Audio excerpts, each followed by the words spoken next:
Please be seated.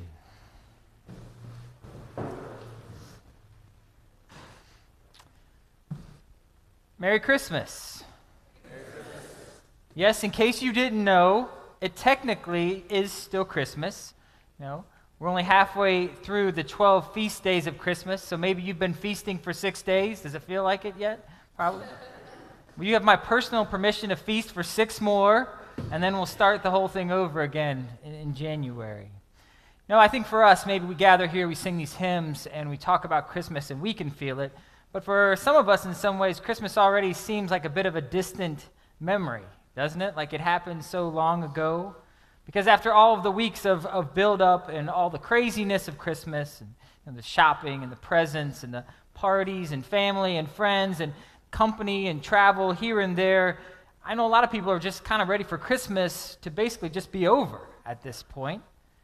Someone was telling me on Friday that they were so anxious for Christmas to be over this year that the second their in-laws left, I think literally they were still in the driveway leaving, they grabbed their tree and started dragging it out towards the front door of the spot. Knocked the picture down off the wall. A few ornaments that got left on the tree got broken in the process. Sap even on the corner of the table, but they didn't care, actually. Said they were so ready to move on, they were anxious to try and get back to normal as quickly as possible.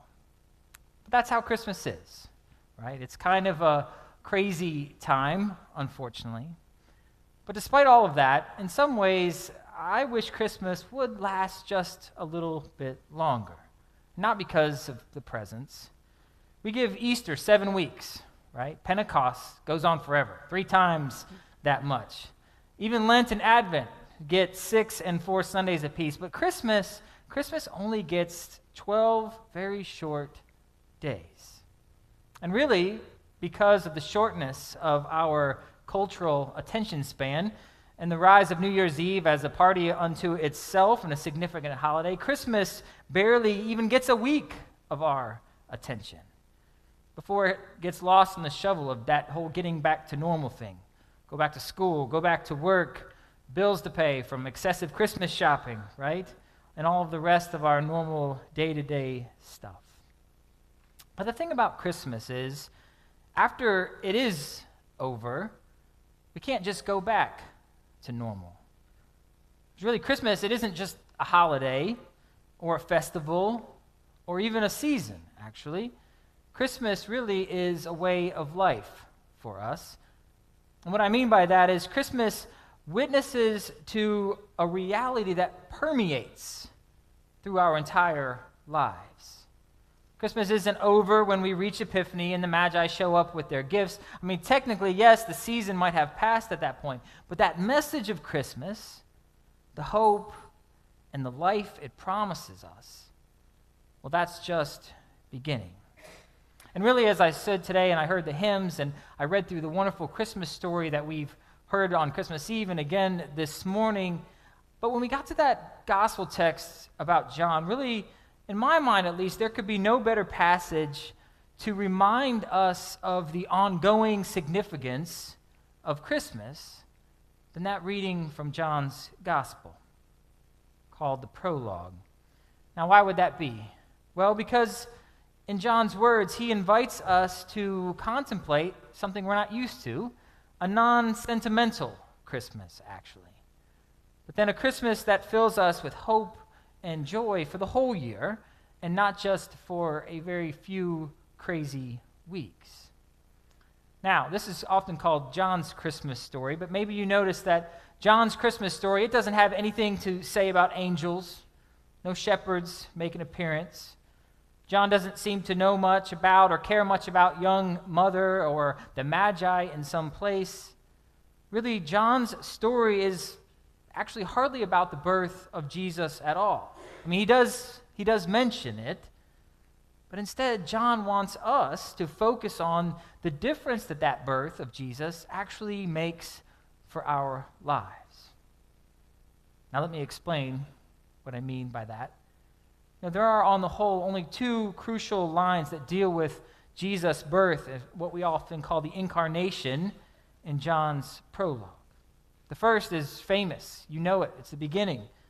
Literally. In the beginning was the Word, and the Word was with God, and the Word was God. And the second line comes in John 1:14. And that Word, the Word that was God and is God, that Word became flesh and dwelt or lived among us. There it is. That's John's Christmas story. The story of God becoming human, taking on our lot and our life so that we might live and love and struggle and die with hope. For John, it's short and sweet. But you see, that's not all that John offers us this morning, because there is more to the story, which brings me to the second thing that John wants us to know and reminds us of that is so important for us. While John might sum up the Christmas story in just those two short but very deeply important lines, he spends more time on the significance of Christmas by shifting the attention away from Jesus' birth to actually our birth. In fact, John is actually less interested in the birth of that babe in Bethlehem than he is in the birth of you and I as children of God. Now listen again to the verses that we so often skip over to get to that whole point about he came and dwelt among us. Jesus was in the world, and the world came into being through him. Yet the world did not know him. He came to what was his own, and his own people did not accept him. But to all who received him, who believed in his name, he gave power to become children of God, who were born not of blood, or of the will of the flesh, or of the will of man, but of God. Did you catch that? Jesus came so that we might become children of God. Children, I would say, that who are not dominated by the circumstances in which we so often find ourselves. Children who are not defined by our limitations or by our hurts. Children whose destinies are not controlled by others. Rather, we are those individuals who know ourselves to be God's own beloved children. After God came to be with us in Jesus, that is now who we are. That's our identity. But to fully appreciate the significance of what John is saying, I think it's important for us to distinguish briefly between those things that describe us and those things that define us. Let me explain that. More and more I see those things that describe us and those things that define us getting mixed up in people's hearts and minds a bit. What I mean by that is I think that all too often we allow certain elements of our life or certain circumstances to dominate and define who we think we are. I mean, they can be all sorts of things that do that. Things like our upbringing, or maybe it's the interests that we have. I mean, it can be the good experiences of our lives that do that for us. Or it could definitely be our bad ones. It could be our current relationship status or our sexuality. It could be past triumphs of our lives or past tragedies. It could be any number of things. We allow those things to kind of define who we are. Now, please don't hear me wrong. All of those things matter. All of those things are important. They are an important part of who we are.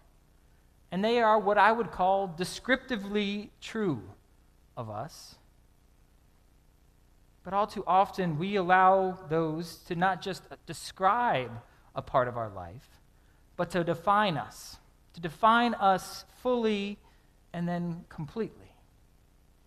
But in his gospel words today, John is inviting us to hold all of the worldly and ordinary things that try to describe us. He wants us to hold them as important, but insufficient.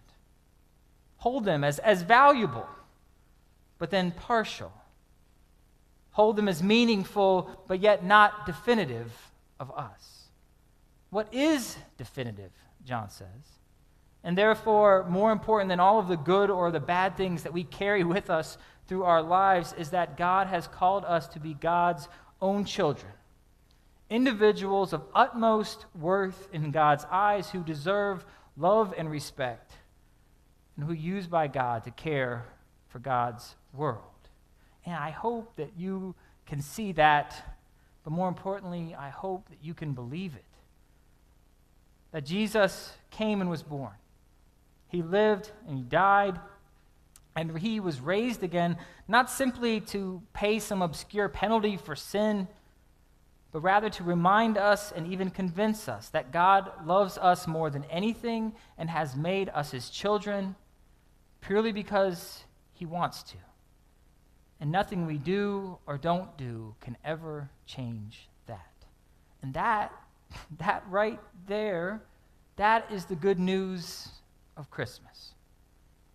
And long after these 12 days of Christmas are over, after you finish dragging your tree to the curb, we're going to need to remember that and believe it. Because trust me, there are so many messages, negative messages out there that are trying to tell us that we are something different, trying to tell us that we are made up of different things, or only this or only that, and a lot of them are negative. A lot of them will sound very similar to something like this. So you are a child of God, but what about your failed job? What about your failed relationship? What about when you disappointed your parents? What about when you disappointed your children? And also, don't forget about all your missteps, your mistakes that you've made in your life. Yeah, God maybe loves you, but do you really deserve that love? So often, that's what we hear pounding on us from the world outside of us, which is exactly why John's unsentimental Christmas message is so very important for us to hear this morning. Because in the face of all of those messages, many of which, I'll be honest, are rooted in something that can be descriptively true. I mean, we have all made mistakes. We have all disappointed ourselves and others and all of that other stuff. But John asserts that what is definitively true about each and every one of us is that Jesus gives us the power to become children of God, who were born, not of blood or of the will of the flesh or the will of man, but born of God. Nothing can change that. So I would ask you this morning, please don't give up on Christmas just yet. It's too soon, you see. Celebrate it, feast in this week ahead, but then don't stop there. When the Christmas season, yes, it is technically over, because Christmas is a way of life, and the message of Christmas, that we are beloved children of God, is a message that we need to hear each and every day of the new year ahead. Merry Christmas.